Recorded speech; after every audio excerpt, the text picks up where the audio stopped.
This is KCAL News, Los Angeles. Now at 6, breaking news, the U.S. bombing nuclear sites in Iran. Welcome to KCAL News at 6 on CBS Los Angeles. I'm Susie Sa. And I'm Gio Insignares. We are also streaming on CBS News Los Angeles. President Trump saying the U.S. military has struck 3 nuclear sites in Iran. He posted on social media saying, quote, "We have completed our very successful attack on the 3 nuclear sites in Iran, including Fordow, Natanz, and Isfahan. All planes are now outside of Iran airspace. A full payload of bombs was dropped on the primary site, Fordow. All planes are safely on their way home." And sources telling CBS News tonight the U.S. used bunker buster bombs on the nuclear sites. President Trump scheduled to address the nation tonight at 7 o'clock, and we, of course, will bring it to you live here on KCAL News. But joining us now to talk about the developments, UCLA professor of history, James Galvin. Professor Galvin, thank you so much for joining us this evening. Thank you for having me. Professor, what does this mean for the U.S. today? I mean, U.S. attacking Iran is no longer just us showing or reflecting support for Israel.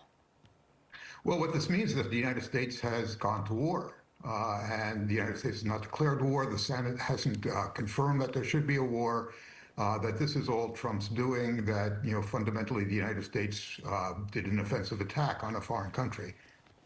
Well, Professor Galvin, you mentioned war there, and obviously President Trump's recent insistence that there's intelligence suggesting Iran is capable of building a nuclear weapon certainly echoes more than 20 years ago when President Bush insisted that Iraq was doing the same thing, and then we know what happened there. Obviously, the context and the variables here are not exactly the same, but what does this mean moving forward with not only the United States' relationship with Israel and the Middle East, but what could potentially happen next?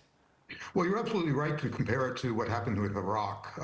Fundamentally, the Israelis are very good at tactics, but they're not very good at strategy. And the tactics that they deployed, setting off drones, for example, from Iranian soil, very coordinated air attacks, targeted assassinations, those were very effective. But what does Israel want out of this? I mean, they started off by saying they wanted to degrade the nuclear capabilities of Iran, then it got to they want to get rid of the nuclear capabilities of Iran, and last I heard they were going for regime change.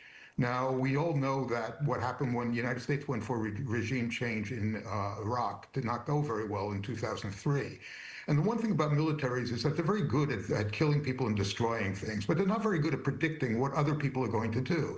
If we are attempting to get the Iranian population to rise up against the Iranian government, that's sort of like a wing and a prayer. That's not something that we could count on. Professor, this is a huge escalation on the part of U.S. today, and President Trump has vowed to stay out of Middle East conflicts for the longest time. Do you think that he really needed to do this? Was this something that was needed by the U.S.? Well, we have no policy towards the Middle East at the present time, and we have a president with very, very bad impulse control. And what happened was, undoubtedly, he saw his opportunity and he took it. Undoubtedly, what's happened over the last week or so is that Benjamin Netanyahu, the Prime Minister of Israel, got on the phone with Donald Trump and said, look, you can make yourself a historic figure in the Middle East. You could resolve all these problems that we have in the Middle East by doing just this. And, you can go down in history that way. And, of course, Trump is very susceptible to flattery, and this is something that undoubtedly he took to heart. Certainly a lot more to keep track of. UCLA Professor of History James Galvin. Professor Galvin, thank you so much for giving us a few minutes of your time this evening. We certainly appreciate it.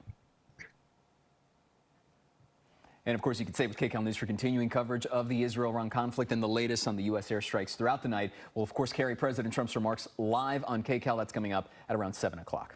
Now let's get to our other top story this evening. The city of Pasadena canceled swim lessons and other programs at 3 parks today, citing fears over immigration raids. That's right. KCAL News reporter Zach Boeto live tonight in Pasadena with what happened and the angry response from the community out there. Zach.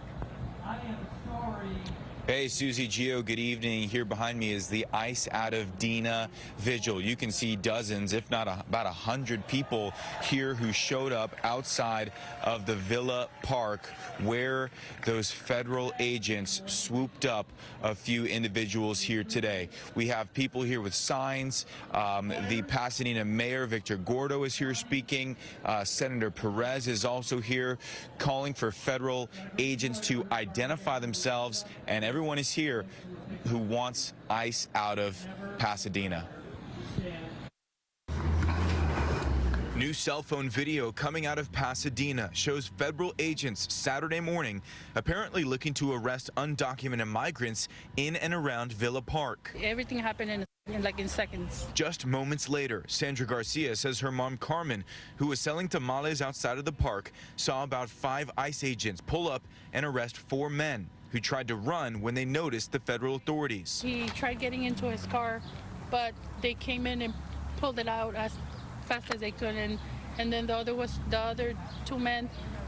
They tried running out, but then they ran after them and they got him and they took him. The National Day Laborer Organizing Network today condemning ICE's actions, claiming the men taken into custody are members of the working class, hardworking people, and were just out getting tamales. Meanwhile, Pasadena Mayor Victor Gordo saying this all happened just before youth soccer games were set to kick off, forcing the city to cancel swim lessons and park programs.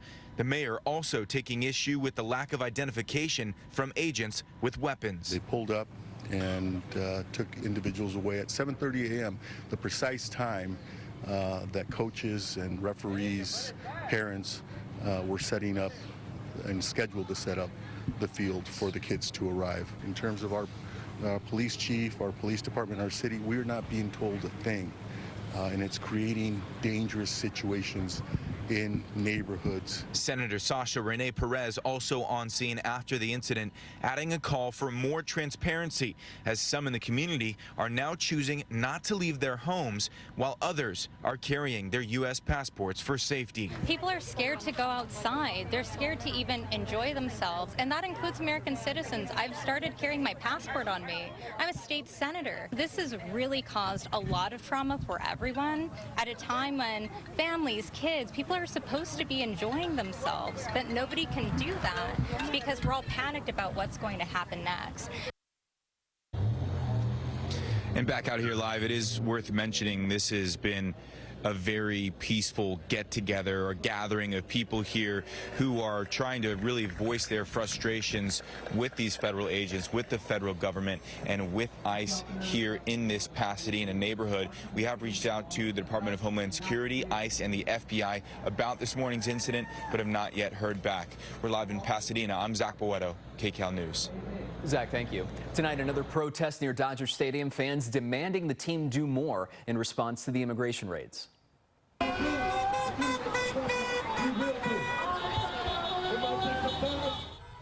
The Dodgers have committed $1 million toward direct financial assistance for families of immigrants, but protesters say that's not enough. They want the Dodgers to take a harder stance against immigration enforcement, many telling us they won't go to another game until the team steps up. Today, LA Mayor Karen Bass discussing the city budget with neighborhood council leaders, and she says the immigration raids and protests are creating new economic challenges. And our goal is to get to zero.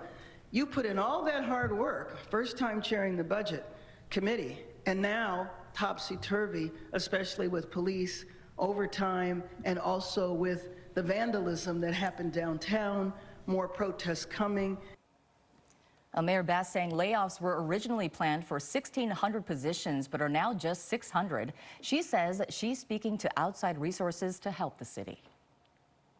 Yesterday, I was on a phone Zoom with over 20 foundations that are looking at how they can help the city, especially the immigrant population who is now afraid to leave home. One project she is pushing for is Shine LA, which is looking to clean up parts of the city before the World Cup and the Olympics. A Southern California man demanding accountability tonight, saying he was tackled, handcuffed, and wrongfully detained during an immigration enforcement operation outside a Home Depot in Hollywood. He says he did nothing wrong, and now he's sharing his story while officials have yet to explain what exactly happened. Well, get the out of here. You guys are useless. I took out my phone, started recording, and yeah, I was telling them, you know, get out of here. You guys shouldn't be here. 37-year-old Hope Garcia never expected to become a story. The U.S. citizen, photographer, and PhD student was at Home Depot Thursday to pick up a delivery when he saw federal agents swarm the parking lot. Are you serious, bro? Agents were targeting undocumented immigrants. Garcia's phone captured them smashing a truck window and detaining the man inside. But moments later, Garcia says they shifted their focus to him.